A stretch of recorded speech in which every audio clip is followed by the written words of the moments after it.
Started. So good morning and welcome everyone to Finding Our New Normal, Creating Your Strategic and Operating Plans. This is Jackie Catchabone from Strategy Solutions. I will be acting as your webinar host and moderator today, so we're happy to have you. Just as a reminder, this webinar is being recorded, so we'll make sure all of you have access to this recording and slides, as well as the entire Planning Through Crisis webinar series. There's 4 in total. This is the final one. So we'll make sure you have access to all of that information. And don't worry if you miss them, as long as we have your contact information for today, you'll receive them. All of our participants will be muted throughout the duration of this webinar. So if you have a comment or question, please use the Q&A or chat feature. And our hope is to keep this as close to 30 minutes as possible, including questions. If we're unable to get to all of your questions by the time our session ends today, certainly you're welcome to stick on and we'll respond to them, or we'll follow up to make sure that you have access to that information as well. And for those of you who logged on earlier, Deb, who is one of our presenters, did mention that this is meant to be a short, high-level overview about how you can update your current strategic and operating plans, and not necessarily get into the details of how you might create one of those from start. So I will mention this at the end, but just keep in mind that we are happy to help you talk through fundraising, the current environment, anything you feel you need some additional support from. We are happy to do so. And again, I will give you all of that information at the end here, but please know that this is intended to be a high level presentation this morning.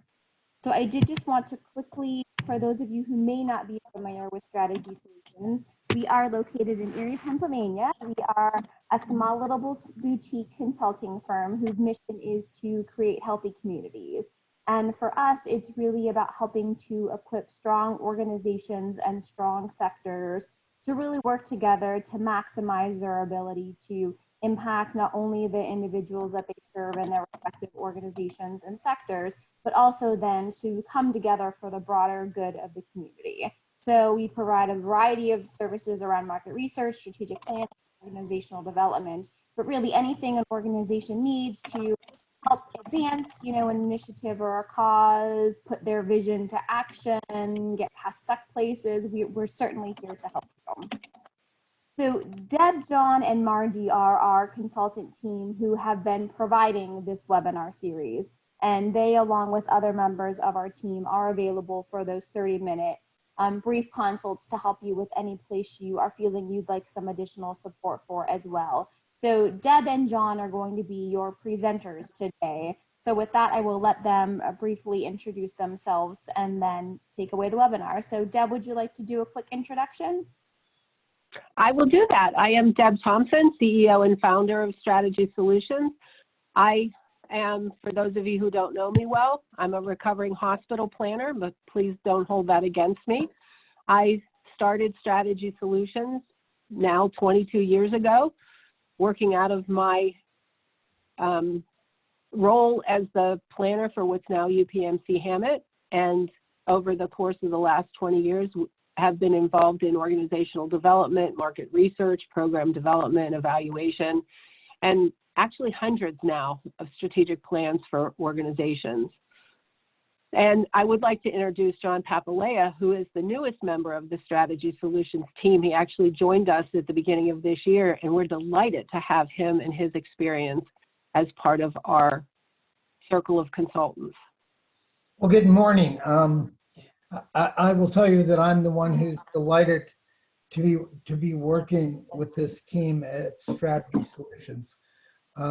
So just quickly, I really started my career in manufacturing. I worked in the steel industry, and then went into automotive manufacturing, and had a wonderful opportunity to go into human resources, labor relations, and then a workplace transformation. So it gave me a great degree of experience, and quite by mistake, I ended up in a hospital in 1990, and thinking I'd never work in healthcare, and had a wonderful career in healthcare, 24 years at a community hospital where I spent the last 14 years as the CEO. And then went into a for-profit hospital for the past 5 years, working in rehab, physical rehab for patients for the last 5 years. So it gave me the not-for-profit side and the for-profit side. My heart really lies in doing the right thing and being part of communities. So when I read that Strategies was doing healthy communities and healthy organizations, I was so pleased to be able to join them. And Deb, is Margie on? No, she's not with us today. Very good. So, we're going to try to quickly run through this so that we can talk about, understanding the current environment and how it will impact the business. And honestly, I really believe that we will not get back to where we were, if we want to call that normal. I don't think we're going to get back to our normal operating procedures. So we're going to need to learn how to figure out how we sustain and who and what all of our organizations will be going forward, and what are our tools? What do we do to support our strategies, and what our organizations need to be and want to be? And I think there's a very important difference there about the need and want, and we can talk to you more about that later if you so choose. Debbie has a wealth of experience in working through strategic plans and not-for-profit governance, and just an unbelievable background. Has worked with Ian Morrison and many others who I'm sure you would know, to develop this expertise, and then a team of consultants that come at it from a bunch of different angles and knowledge points. So we want to identify what are our key next steps and have you thinking along those ways. So next slide, please, Jackie. I love this. Amaras Law, we all have a tendency to overestimate the impact of the phenomenon in the short run and underestimate it in the long run. I really believe that we all need to be thinking that way, because we're going to look at business trends and I don't need to read this to you, but I think you should all read it and think about, it's okay if you'll go to that other slide. We need to be thinking about how are these items, you look at these 12 things, going to impact us. You won't be impacted by all of them, but you certainly have to be aware of them and thinking about what's going to happen to your business. And I always quote a book called The House of God, where a physician in this book says we need to think globally and act locally. So it's very important, if you want to jump to that next slide, Jackie, that we understand what are the trends in not-for-profit. And I think the challenges are going to be something like many of us have not seen. And yet there's going to be demands that, quite honestly, when this kind of settles down, we have to think about our business is growing. We may find a demand for many of our businesses that will put us into a growth pattern. And, growth is a tough thing to manage. It's actually tougher than decline. It's way more fun when you look at it, but we want to be able to come out of this and find ways for us to grow. And I believe you have to know your strategy. You have to be aware of what your mission is and what difference you're going to make to it. Next slide, please. So, we go to 2020 nonprofit trends. It's the same idea of knowing what they are, right? Private sector interaction stands out to me, and I love to talk about, and I think we all should be aware of innovation. The American College of Healthcare Executives, their trend a few years ago and their message still goes on: as leaders, we need to be disruptive innovators. And disruptive doesn't need to be a bad word, but it's okay for us to think strategically, act strategically, and maybe disrupt what you've always done to introduce innovation. Next, thank you. So what is the new reality? COVID-19 has created social distancing and isolation. I really believe there is no going back. In our talking and preparation for this webinar, I did say at one point that I think amazing organizations never have a normal. They're always innovative and creating. And right now, we may need to be finding ways to survive. Where are we going to get funding that may not be there as it has been in the past? And I think we've heard all sorts of projections about how many not-for-profits will be in trouble. And you see those at the bottom of the screen. I always like to kind of step back from that and say, okay, we're not going to be one of those 75%. We're going to find ways, we're going to look at ways, and I think you've got to get in front of it. Many times you've heard the expression of having a tiger by the tail, and that's always been a good comment. My comment to that is you need to have the tiger by a leash, and you need to be taking that tiger forward. That's how critical this situation may be for us. Next slide, thanks. I accused Debbie and Jackie of taking a picture of me, but we can't do the insanity model of doing the same thing over and over and expecting different results. We have to rethink pretty much all that we do, or at least how we do it. A sustainable business may be what we've done, but how we get there is going to be different.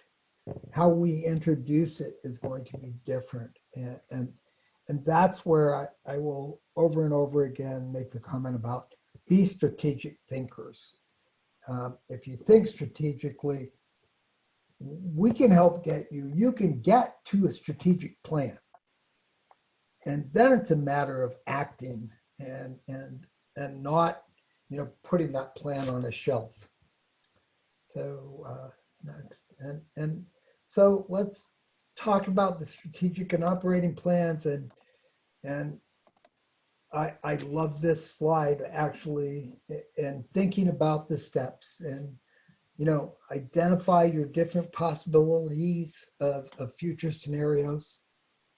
Make sure you do a little prioritize and analyze in there, because we need to get to the next step to say, what are our core competencies? Are we productive at something we shouldn't have really been doing in the first place? We have to rethink that and make sure we know the market's different and our products may be different. And then it's developing systems, utilizing what we have. The virtual part of business that's evolving very quickly. And in fact, I wouldn't even call it an evolution now. I think it's become a revolution, that we've had to find ways to deal with this. It's so interesting for me to do a webinar because I've never done that. I've never had the chance to be in front of people and not see their faces and their body language and know maybe what's happening. So doing this differently is finding the way to make sure through almost a one-way communication to present to you what you need to hear, what you want to hear, and give you an idea of who we are. With that, who we are really is Debbie's vision and dream and a consulting company that's been around for 20 plus years. Debbie? So I'm going to take it from here and talk about what are the things that we think about. If we're going to do scenario or contingency planning, the end product of it ends up being a matrix that looks like this. And we start by identifying the various sets of environmental conditions or factors that would describe one future set of circumstances. And if you look at the top of this chart, we usually suggest doing 4 different scenarios or combinations of things. So we look at those environmental conditions. The first scenario we create is a set of events and or conditions that are the most positive and provide the most potential benefit to you. So you want to think through that, what that includes, and write that down. Then you want to look at a worst case scenario. What are the set of events or conditions that are the most negative and could provide the worst possible outcome to you? And then you look at those middle 2 scenarios and create different combinations of events and or conditions that could happen in the future. Like for example, several years ago, we did a strategic plan and then did scenario planning for a specialty hospital. And at that point in time, that specialty hospital was small and independent and wasn't affiliated with other organizations, but yet there was this very large health system in the same market that wasn't in that specialty hospital business. And their biggest threat and their worst case scenario was if that major competitor would decide to go in that space, because prior to that, they had always been a referral channel. And if they decided to move into that space, that would be the worst possible scenario. So you think about, different conditions. It could be, COVID comes back in the fall. COVID never goes away. What are those things that are your best and worst possible scenarios? Next slide, please. Then you look at how do those scenarios impact these various planning elements. So down the left-hand column of that matrix that I showed 2 slides ago, you look at, well, how do we look at our continuum of services or program development approach in the best case scenario? What would we do? In the worst case scenario, what would we do? What do our system relationships look like? Do we have an uplink strategy? Do we have partnerships or collaborations that we do? How do each of those scenarios impact our management structure? So basically, you go through each of these operational components and you say, well, what would our strategy be, or what would we do if that scenario happened? It's a tedious process to some degree, but it's an important one because it forces you to think through what are all of those elements. And then for many nonprofits especially, but this is also true for for-profit businesses, you have to actually look at potential collaboration as a strategy and look at the various restructuring options that are available to you, from just simple collaboration on the left-hand side of this graph to some greater integration, which could mean a joint venture or some type of affiliation or merger. And I always say that nonprofits really ought to be thinking about their fiduciary responsibility to continue the mission as long as the need exists. And if the resources aren't available to meet the mission the way they should be met, rather than a nonprofit organization dissolving or going out of business, it should really look at who do we partner with, what can we do to continue the mission in a different way. But this crazy environment that we find ourselves in may be prompting more collaboration as a strategy. Someone asked a question in the chat feature about, well, how is the current environment going to be impacting private-public partnerships? Because that has been a hallmark of nonprofit development and one of the major trends over the last few years. And I would say this is an opportunity to be really creative and be really innovative and look to partner in ways that you may not have done in the past. And one of my favorite ones that I think more people ought to do is collaborate on products related to fostering mission or looking for revenue generation. You know, all the things with the pink cancer symbol that the Susan B. Komen Foundation has done related to fundraising. You know, it might be not only partnerships to increase earned revenue or some type of philanthropic donation related to a product, but you might also be able to create some kind of a partnership with a for-profit company to support part of your back office operations, or to help you with some technical function in your organization that you can't manage or have trouble managing. Like, for example, this year Strategy Solutions is marketing management support organization services that we've always done for organizations, that we could be your outsourced planning department, we could be your outsourced marketing department, we could be your outsourced fundraising department. And we've historically done those things for many organizations in the past as projects or for short periods of time while organizations build their internal staff capacity. But that could be an opportunity for a partnership in a new way that you hadn't thought about before. Next slide.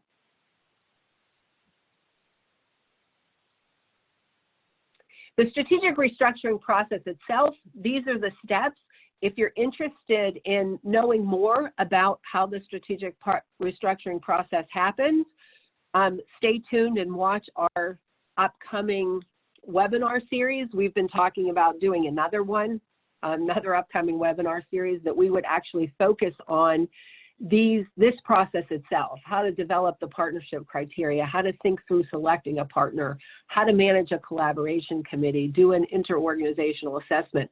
There's a process that was actually developed by La Piana Consulting many years ago that Jackie and I are both licensed facilitators for. So we have permission to use the materials, and our process actually follows their best practice.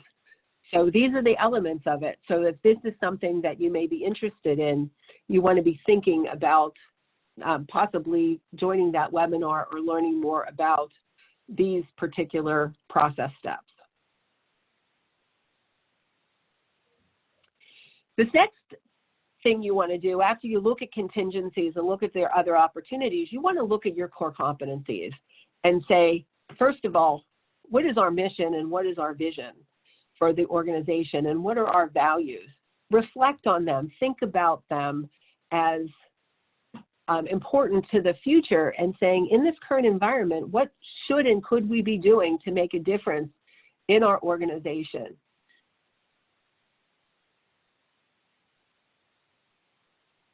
You then want to look at analyzing your internal core competencies. What can we do better than anyone else? What can we do operationally and strategically? And what can we pivot to do that's most needed? One of the things that's been very inspiring over the last couple of weeks is looking at how companies are changing their operations, not to just make what they always made, but what are they doing? They're making new things because the current environment is requiring them to do it. And they're looking at creating new partnerships and doing new things. So how can we pivot And I also want to take this opportunity to go back because somebody sent a question about, well, can you partner with a municipality too? I would say absolutely. If you can develop a relationship with a municipality where there's a win-win created, it's like any other partnership. You don't have to merge with somebody to create an operational approach that helps serves you and your clients better in the future. The next thing that you want to do is then think about after you look at those opportunities, develop new production and or delivery systems and then figure out how to market what you're doing. I love this book called How Stella Saved the Farm. If you haven't read it, it is an allegory book. Stella's actually a sheep. You can see a picture of her there. And the book describes life on the farm. And over the years, we have done a lot of training and coaching of leadership teams to build innovation inside of an existing organization. Next slide, please. And sometimes we have to reorganize because our agencies and our organizations are designed to do the work we do today, not the work that we need to do tomorrow. So sometimes we have to rethink, well, how can we re-engineer what we're doing to be able to fast track those new programs or services, particularly in today's environment. So we have to reorganize how we think about our work. And we can't always assign things to people who have certain responsibilities because the urgent is always going to squeeze out the important. So what do? You create a new team where you designate somebody to lead an innovation initiative and have them partner with designated staff in an organization who are helping the new initiative and create a partnership to move that forward. I wish we had more time to talk about this today, but we may, if you're interested in this topic, send us a note through the chat, and we'll actually add this idea of how to organize innovation. We have a full presentation on just this topic. We'll do a dedicated webinar on this topic as well. Next slide. We usually follow, when we're doing program or product development for clients, we will often do the market research to help people do investigation of a new idea or help them to launch it. Now, in today's environment, while there's typically 6 stages that you might go through from ideation to full operations and launch, what we're recommending to our clients today is to come up with an idea, do a very quick preliminary investigation, and then to come up with a minimal viable product that you can actually get out into the market quickly to try to take advantage of the current environment, especially if you can figure out some new thing that your core competencies can support that you haven't done in the past.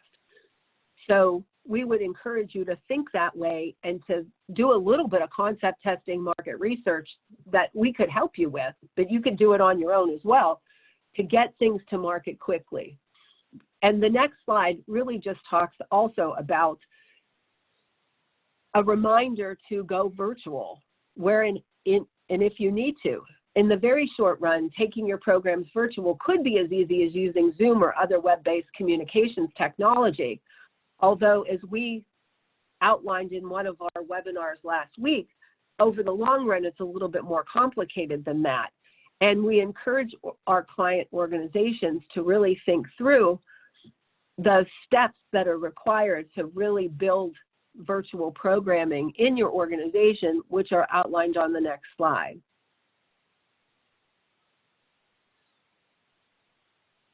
Revisit your logic model, look at your outcomes and impacts, analyze that program work process flow and update it for virtual delivery, and then utilize the technology tools and resources to support virtual programming. Because as John said earlier, life as we knew it in February 2020 is probably forever changed. And we believe that we're going to have to be able to pivot and go more virtual, in some cases on a moment's notice. So you have to really be thinking through how do we really move into virtual, and how do we adapt in cases of emergency. Next slide.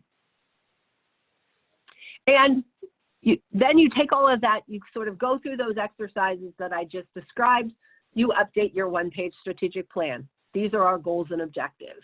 And on the next slide, then you update your action plan to reflect those things, the action steps and accountability that you're going to use moving forward.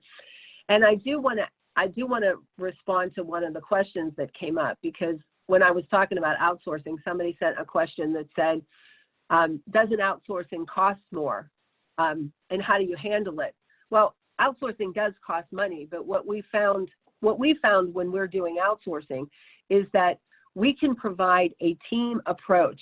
Like, for example, we have a project now where we're the, I'll call it rent a marketing and development department for a small nonprofit. And for the price of one person, you could hire a development director that may or may not be able to get everything done that organization needs. But if you hire Strategy Solutions in an outsourced way, for the price of that full-time equivalent, you actually get a team of 6 or 7 or 8 people, depending on what's included in that contract, that's working for you. And what we found is more effective strategically, because for that same price, we're actually operating at a higher level and being able to execute and move things further faster, because we have the experience that allows us to be able to do that. Next slide. Debbie, can I just comment on that question very, very quickly? Is, when you're talking about outsourcing, or maybe insourcing a new product or project for yourselves, in many of our slides, and you're going to see it on the top thing on the next slide, is you need to analyze that and not get into a ready, fire, aim scenario. Think through it. Make sure you think strategically and analyze what you're doing, because in many cases, outsourcing may bring you intellectual benefits, expertise, and should bring you cost savings if you think about that and do that right. So, that's something I think we'd have a lot of expertise in helping anybody with, but it should be a good move for you when you do it, but prepare yourself to outsource. Don't just outsource. Thanks. So in conclusion, the success of any organization is really based on the ability to adapt to the needs of a changing environment. And John said earlier, the best organizations are always changing. The most awesome organizations are always figuring out how to do something different or figure out how to adapt. And that's where our attention needs to be in this crazy time, because we're going to have to figure out what a new normal is. And the way to do that is, first of all, figure out what the scenarios are likely to be that are going to be impacting your business in the future. Take the time to outline and work through the matrix, because that is tedious, but it could be the best possible solution. The best possible solution for you, depending on what happens in the future, can come out of that conversation and allow you to really execute a strategy quickly if that future happens. You identify opportunities, whether they're new product niches or things that you can do well or to move virtually, and then you want to innovate to meet those immediate needs and or to transition to virtual, and then update your plans to reflect those changes. So thank you. So thank you. And Go ahead, Jackie. Thank you, Deb and John. So I know that as the presentation was going, Deb and John were answering much of the questions that popped up. There was another one. So Deb, can you just talk briefly about how an organization might be able to help an agency raise the funds to cover their own costs to help with outsourcing? So if someone absolutely doesn't have the resources.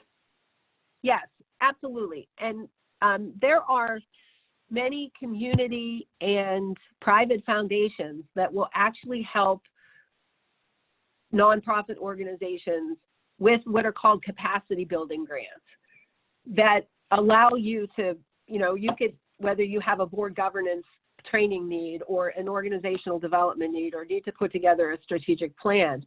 If you need assistance in, like, for example, developing a fundraising plan and building your internal fundraising infrastructure, you can actually apply for a capacity building grant, which would allow us to come in and help you figure out how to build that infrastructure and to look at how to raise the money to build your capacity to include those technical functions in your agency that may not exist. So that's one option. And it is also possible that through that type of a planning or organizational assessment process, that we could also help you look at what are partnership opportunities and ways that you could collaborate with others in order to fill those technical gaps where, some partnership with another organization would allow you to do that in a way that is meaningful for your organization. And I actually think it's better for the organization if you figure out how to do that. And it's certainly a better alternative than going out of business. But we can, if you don't have the money for staff, a capacity building grant could help you figure it out. I hope that answers the question. Thank you, Deb. So I know that we are a little over our time, and we appreciate everyone sticking around for a few additional minutes. So as I noted before, certainly you have access to the recordings and the content from the webinar series that we just did. We're hoping, as Deb mentioned, to launch another one. I know a couple of you wrote in the chat that you would be interested in a more focused webinar about strategic relationships and partnerships and what that might look like. So stay tuned for additional information on our webinars. And in addition to that, we are offering free 30-minute consultative support.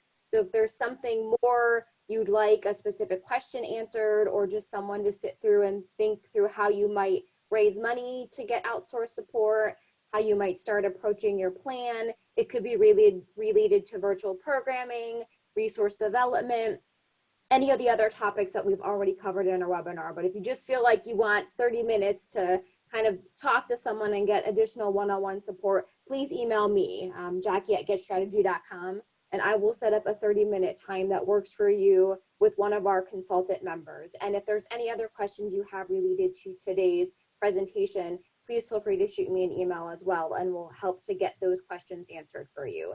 So we do appreciate all of your time today. Thank you so much for joining us. And again, stay tuned for the recording and the slides from today, as well as the other ones. Deb and John, anything else you'd like to share? Thank you. And Just go ahead, John. oh, just thank you. Stay well, and we'll all hope for the best in getting ourselves back to a new normal. Yes, thank you all for participating. And as Jackie said, if there's any other questions or anything that you'd like to chat about, please don't hesitate to reach out to us. Have a great day. Bye-bye, everyone.